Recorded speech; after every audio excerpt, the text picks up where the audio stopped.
Hi, my name is David Perkins, and this course is about making disciples of your kids.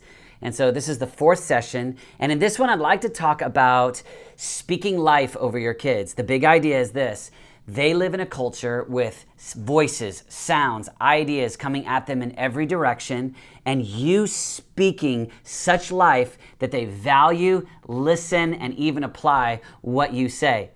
I was hanging out with my kids recently, and we play this game called the song game, where we sing songs, and it's a game where you're trying to memorize the words, sing a song that you already know. And so it's mostly songs from worship songs and Christian stuff, but one of my kids the other day, when the word was fire, they had to come up with a song that had the word fire in it. And of course, I'm thinking of like 90s worship songs from the Vineyard Movement or something. But one of my little girls, I mean small, starts singing, "This girl is on fire." And I went into shock. Like, what is that? You don't know that? How do you know? What is that? Only to find out that she said, "Yeah, I heard that song when we were eating frozen yogurt, where our family always goes to get froyo." And I just use that as an illustration to say it's coming at you in every direction, and they're listening. They're listening to their friends. They're listening to music on the radio. They're listening everywhere. I mean, Netflix, TV, everything. And so it's so vital and important that we are speaking life. When you talk to grown adults, oftentimes their biggest wound is something about their parents, their father, their mother, something they said, maybe that they didn't say. And here we are as parents, and we're just trying to massage little tiny hearts, and those hearts get cracked so easy, and we're trying to verbally say things that can help heal the cracks and work with our kids. And I want to take this session just to talk about speaking life. In the last session, we talked a lot about listening. How do we speak? Let's talk about in this session. How do we talk to them? I think when it comes to talking to our kids, the best person for us to learn from is our Heavenly Father. Like, if you want to know how to father, listen to what did the Heavenly Father say to his Son. And so one of the best moments, whether you're a mother or a father, is to listen to our Heavenly Father, what he spoke to his Son. First person of the Trinity, God the Father, speaks to Jesus, second person of the Trinity, in Matthew chapter 3, famous phrase where he says, "This is my Son, whom I love, with whom I'm well pleased." I just want to take that as an outline, and I want us to think through those three ideas. The first one is this: this is my Son. Here's what I hear: you belong. I like with my kids to try to say in every possible way that I can, you belong. I think that there's an innate desire in them to want to feel like they belong. They belong to God, but that they belong to our family. One of the ways that my wife and I do that is we create songs. Everybody's got their own song. And when we get in the car, from the time that our kids were little, we all sing songs, and it's their specific song. But then there's also songs that are our family's song. And so we'll put even their names in there. It's our family song. This is going to embarrass me, but I'm going to sing it. It's "Take me out with my family, take me out with my friends. We'll sing together and laugh and play. It's going to be a super fun day because it's Dawson Perkins, the leader, Olivia Faith, the princess, Addie Grace is a movie star, Justice is growling in the back of the car, and it's Mommy passing out Chick-fil-A. Daddy sings hip hooray. Let's all start by praising King Jesus for giving us this day. Hooray!" Okay, I know that's cheesy. I only say it to you so that you can see an intentional way where we're trying to communicate to each one of them, your name is in the song. What you like is in the song. Now they're a little bit older, and so what they like is a little bit more mature than when we originally penned that song. But you get the idea. It's that you belong, and so you want to say it in every way that you can. You put it in songs. It is the family pictures. It is the conversation. It is as much as you can. Hey, this is my son. You are my daughter. You belong. And so our kids are different ages, and if you're a parent with especially young children, if you can get this as early as possible, and you get this idea of belonging, this is my son. Then he says this phrase, "whom I love." We want to say this like a broken record. Not just say it in a fake way. We want to say it. If you are hearing, you are loved. I am the beloved. I am delighted in. it's the greatest desire that we have, to know that we're loved. And so as a parent, it's the number one thing your child wants to know is, are they loved? Are they delighted in? And so putting practical ways that you can build this into your family as much as possible. I mean, say it. I mean, sing it. I mean, text it. I mean, give each kid an emoji that means that you love them. I mean, text them. Whatever you can do to communicate love. Create sign language. That's our family sign language for I love you. I'm just throwing out all kinds of ideas, things that we do, and it's not about the behavior. It's not about the method. It is about the motive behind it, which is this. I'm communicating to you what is true. You belong. This is my son, whom I love. And so I want to invite you to think about what are the ways that you can do that. And then this last one, with whom I'm well pleased. It's affirmation.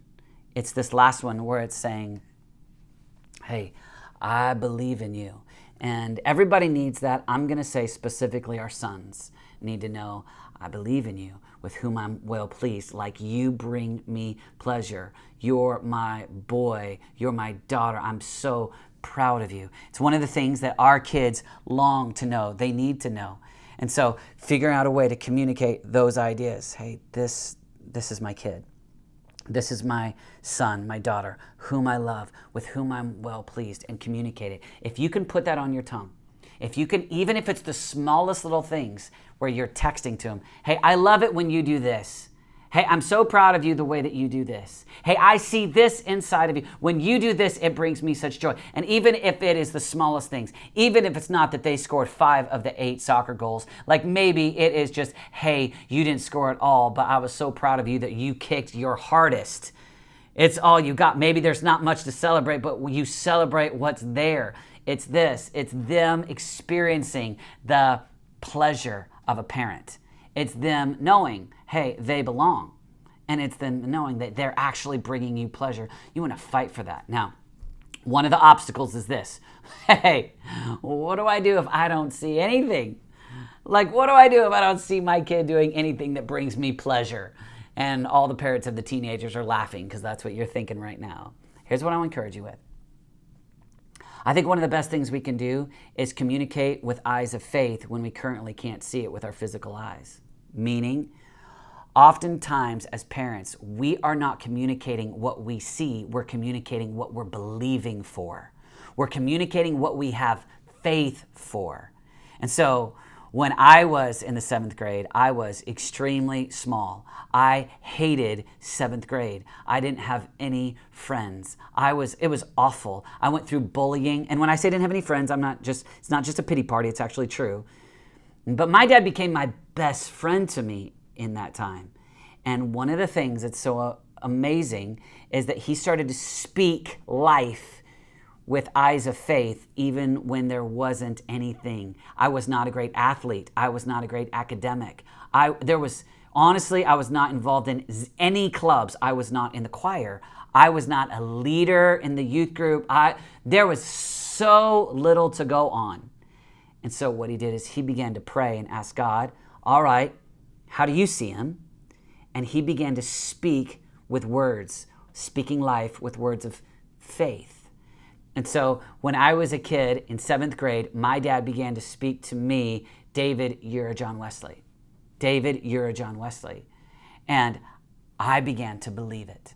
I began to walk the hallways of my public school with great confidence, trying to be a strong follower of Jesus because I had this dad that kept speaking, David, you're a John Wesley. David, you're a John Wesley. I love to make the joke. After about 3 weeks, I went to my dad and said, hey, Dad, who's John Wesley? Because I didn't know, but he knew. And you know what happened? When I went and studied out who John Wesley was, ironically, I became a big fan of John Wesley. And in my junior high years, I started to lead prayer meetings like John Wesley. And I started to want to be a preacher like John Wesley. And I just give that as an illustration because oftentimes we don't look at our kid and say, I am pleased. We look at our kid and we go, Father, how do you see that child that you've given me?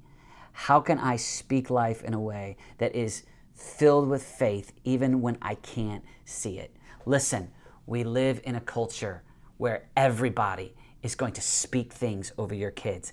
They're going to hear it on the playground. They're going to hear it in junior high.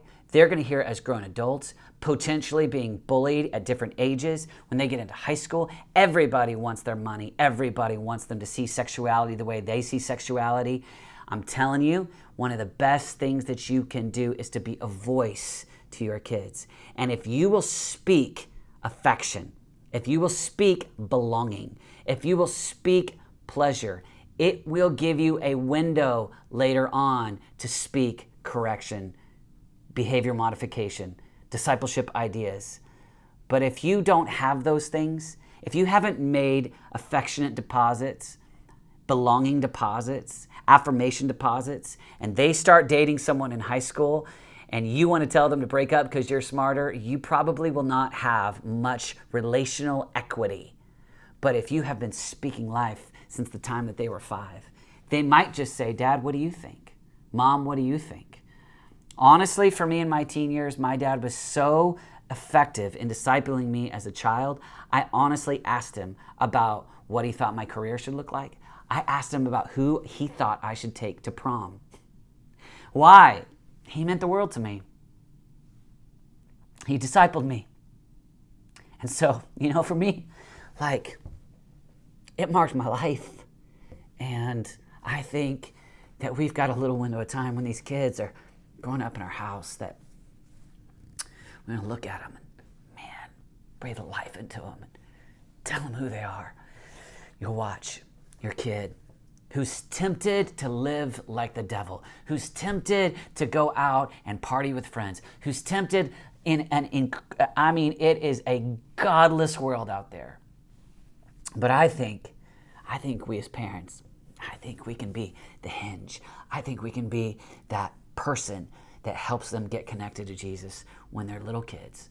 And when they grow up to be teenagers, it just might be that they walk closely with Jesus and closely with you because you've been consistent at helping them follow Jesus.